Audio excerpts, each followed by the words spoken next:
Hello दोस्तों, आप लोगों का जेनिस क्लासेस 91 के यूट्यूब चैनल पर स्वागत है। हम लोग यहाँ पर कक्षा 12 की रसायन विज्ञान में जो लेसन चल रहा था रसायन विज्ञान का, उसमें फैराडे के नियम पढ़ने वाले हैं। और ये नियम ऐसे हैं जो प्राय बोर्ड एग्जाम में पूछे जा रहे हैं। ठीक है, तो बने रहे इस वीडियो में। और बहुत ही सरल भाषा में आज हम लोग फैराडे के नियमों को सीखते हैं। तो सबसे पहले तो हम क्या करेंगे, फैराडे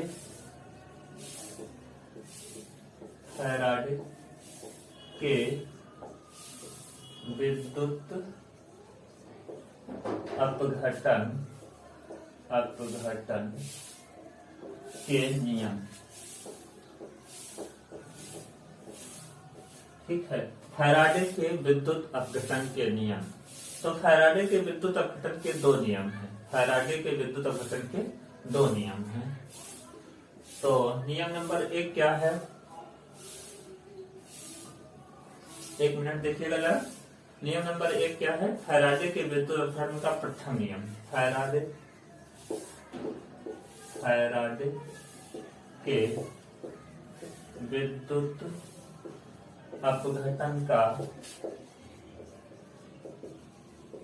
प्रथम नियम अर्थात पहला नियम। तो फैराडे के विद्युत अपघटन के प्रथम नियम में क्या कहा गया है कि किसी यदि विद्युत अपघटन की क्रिया हो, अर्थात कोई विद्युत अपघटन की क्रिया हो, और विद्युत अपघटन क्या होता है, विद्युत अपघटनी सेल में कराते हैं। विद्युत अपघटन की क्रिया हम किस में कराते हैं, विद्युत अपघटनी सेल में होती है। तो विद्युत अपघटनी सेल में जो दो इलेक्ट्रोड होते हैं और उनपे जो पदार्थ मुक्त होता है अथवा इकट्ठा होता है, तो उसकी मात्रा उस विलयन में प्रवाहित आवेश के समानुपाती होता है या अनुक्रमानुपाती होता है। ठीक है, तो देखिएगा, इसको हम ऐसे लिखेंगे, इस नियम के अनुसार, इस नियम के अनुसार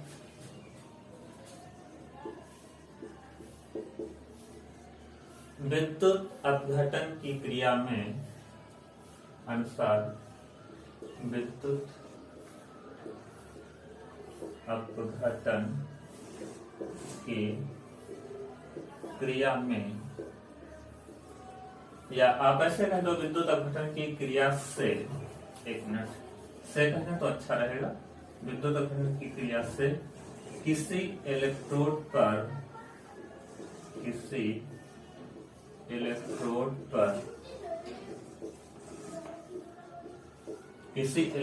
विद्युत अपघटन की क्रिया से किसी इलेक्ट्रोड पर मुक्त हुए या एकत्रित हुए, मुक्त हो, फ्री हो, या कलेक्ट हो जाए, या एकत्रित हुए पदार्थ की मात्रा उस विलयन में प्रवाहित आवेश के, उस विलयन में प्रवाहित आवेश के समानुपाती होता है। प्रवाहित आवेश के क्या होता है, समानुपाती होता है। जो हमारी आवेश होगी, अर्थात आवेश जो जाएगा विद्युत अपघटन की क्रिया में, उसकी मात्रा क्या होगी, आवेश की मात्रा उस इलेक्ट्रोड पर या किसी भी इलेक्ट्रोड पर, उस इलेक्ट्रोड पर या किसी भी इलेक्ट्रोड पर जो मुक्त पदार्थ की मात्रा होगी, उसके क्या होगा, समानुपाती होगा आवेश। ठीक है, समानुपाती कहते हैं या अनुक्रमानुपाती कहते हैं। देखते हैं, इसको समझते हैं कैसे होगा ये। देखिएगा जरा, ये नोट कर लिया होगा नियम आप लोगों ने। देखिए, एक मिनट, विद्युत अपघटन की क्रिया हम कराते हैं, इसके लिए एक खाका खींचते हैं, अर्थात फिगर खींचते हैं। देखिएगा जरा, ये हम मानते हैं विद्युत अपघटनी सेल है। क्या है? विद्युत अपघटनी सेल है। इसमें कांच का पात्र रहेगा क्या रहेगा, कांच का पात्र रहेगा। इसमें 2 इलेक्ट्रोड होंगे,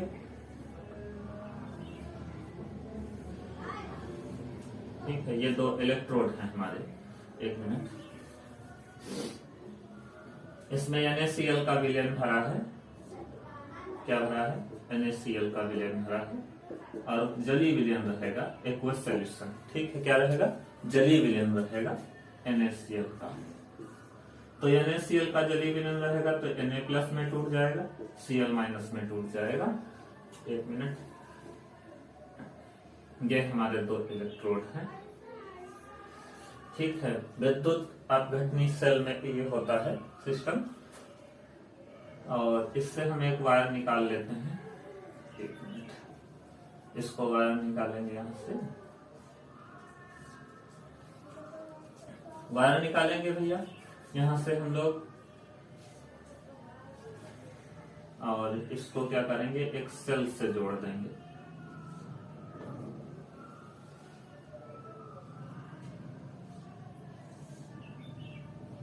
ठीक है, इसको क्या करेंगे, एक सेल से जोड़ देंगे। ये प्लस बड़ा वाला चिन्ह कहलाता है, माइनस छोटा वाला कहलाता है, ठीक है। और हाँ सुनिएगा जरा यहाँ पर कि माइनस की तरफ से इलेक्ट्रॉन जो है जाएगा, और इस पर माइनस चार्ज इधर जा रहा है तो ये माइनस हो गया। एक मिनट, ये तो प्लस हो गया, यहाँ पे माइनस हो गया, और ये क्या हो गया, प्लस हो गया। और हाँ देखिएगा, इधर प्लस है, तो विद्युत अपघटनी सेल में क्या होता है कि जो प्लस होता है वो काहे का कार्य करता है, एनोड का। प्लस जो होता है वो काहे का कार्य करता है, एनोड का, और माइनस क्या करता है, कैथोड का कार्य करता है। कैथोड पे क्या होता है, माइनस। और हाँ देखिएगा जरा कि प्लस और माइनस, अर्थात प्लस पे क्या जाएगा, माइनस वाली चीज जाएगी। Cl पर क्या है, माइनस आवेश है, तो माइनस आवेश किस पे इकट्ठा होगा, प्लस वाले पर, अर्थात एनोड पे, ये एनोड पर इकट्ठा होगा। और कैथोड क्या है, माइनस है, तो ये प्लस वाला Na जाएगा इस पे, ठीक है। प्लस पे माइनस वाली चीज जाएगी, माइनस पे प्लस वाली चीज जाएगी। तो ये हम क्या कहते हैं, इस बैटरी अर्थात सेल, ये क्या है, सेल है। सेलों को जब हम जोड़ते हैं, कई सेलों को एक में मिला देते हैं तो बैटरी कहलाता है, अर्थात सेलों का संयोजन बैटरी कहलाता है। तो यहाँ पर केवल हम सेल ले रहे हैं, और हाँ यहाँ पर एक कुंजी लगा देते हैं, जिससे हम क्या कर सकते हैं, इसमें विद्युत धारा को ऑन और ऑफ कर सकते हैं, ठीक है। ये के कुंजी है, और यहाँ पर धारा को मापने के लिए एक मीटर लगा देते हैं, ठीक है। धारा को मापने के लिए एक मीटर लगा देते हैं, जो क्या नापता है, धारा एम्पियर में। तो जो हमारा एक बात और यहाँ पर समझ लेते हैं, क्योंकि हमको आवेश की बात करनी है, ठीक है, कि एक मिनट देखिएगा जरा, मान लेते हैं इसको हम आगे, ये परिभाषा नोट कर लिया होगा आप लोगों ने। एक मिनट, माना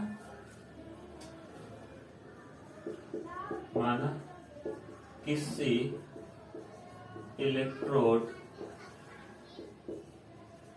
पर मुक्त हुए, किसी इलेक्ट्रोड पर मुक्त हुए पदार्थ की मात्रा W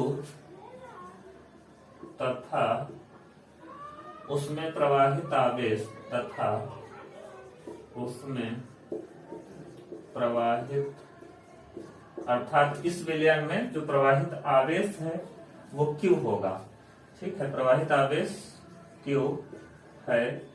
तो अच्छा देखिएगा, कहा गया है कि प्रवाहित आवेश जो है वो अनुक्रमानुपाती होता है, जो इस किसी भी इलेक्ट्रोड पर मुक्त हुई या इकट्ठा हुए पदार्थ की मात्रा की। तो देखिएगा, पदार्थ की मात्रा W है, वो अनुक्रमानुपाती होगा Q के, ठीक है, प्रवाहित आवेश के।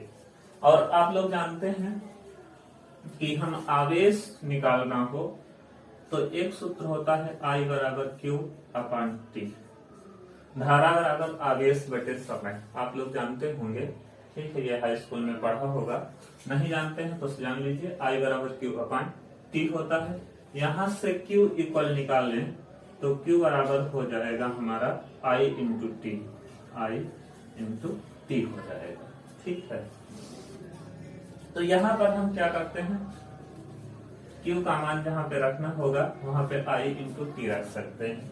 अब यहाँ पर फिर से देखते हैं, W अनुक्रमानुपाती काहे के है Q, अर्थात इकट्ठे हुए पदार्थ की मात्रा अनुक्रमानुपाती है इस विलयन में प्रवाहित आवेश की, और आवेश को हम लिख सकते हैं I इंटू टी, क्योंकि धारा बराबर होता है। यहाँ पर देखिएगा, धारा को हम माप रहे हैं, यहाँ पर I को, और फिर यहाँ पे समय को माप रहे हैं, तो हम क्या निकाल सकते हैं, आवेश को I इंटू टी के गुणा के रूप में व्यक्त कर सकते हैं। हाँ देखिएगा, W अनुक्रमानुपाती डायरेक्टली प्रोपोर्शनल टू Q है, तो यहाँ पर डायरेक्टली प्रोपोर्शनल का अर्थात अनुक्रमानुपाती का या समानुपाती का चिन्ह हटाने के लिए हम क्या करेंगे, Z नियतांक का यूज करेंगे, अर्थात एक नियतांक लगाना पड़ता है ना अनुक्रमानुपाती का चिन्ह हटाने के लिए। तो यहाँ पर Z अनुक्रमानुपाती का चिन्ह हटाने के लिए नियतांक लगा दिया और इसको Q, ठीक है, Q तो Q रहेगा ही, लिख देते हैं। जहां Z एक नियतांक है, क्या है, कांस्टेंट है, ठीक है, जिससे विद्युत रासायनिक तुल्यांक कहते हैं, जिससे विद्युत रासायनिक तुल्यांक कहते हैं, तुल्यांक कहते हैं, क्या कहते हैं, विद्युत रासायनिक तुल्यांक कहते हैं। बहुत ध्यान से धीरे धीरे समझते हैं हम लोग, ठीक है। हाँ देखिएगा, Z क्या होगा, विद्युत रासायनिक तुल्यांक होता है, और देखिएगा इसके आगे हम लोग थोड़ा और डीप में जाते हैं, अर्थात Q की वैल्यू I इंटू टी रख देते हैं, तो ये हमारा सूत्र बन जाता है W बराबर क्या हो जाएगा, Z तो Z नियतांक ही है, और फिर क्या करते हैं, Q के जगह पे I इंटू टी पुट कर देते हैं, I इंटू टी। तो एक सूत्र तो ये हो गया हमारा W बराबर ZIT, ठीक है, ये सब मल्टीप्लाई में है। अच्छा, और भी थोड़ा डीप में जाएं यदि, तो हम Z को क्या लिख सकते हैं, देखिएगा जरा इसके आगे, Z को हम लोग रिप्रेजेंट करते हैं E अपान F से। Z को कैसे से रिप्रेजेंट करते हैं, E अपान F से। Z बराबर E अपान F होता है, जहां पर E जो होता है वो रासायनिक तुल्यांक होता है, और इसी को हम लोग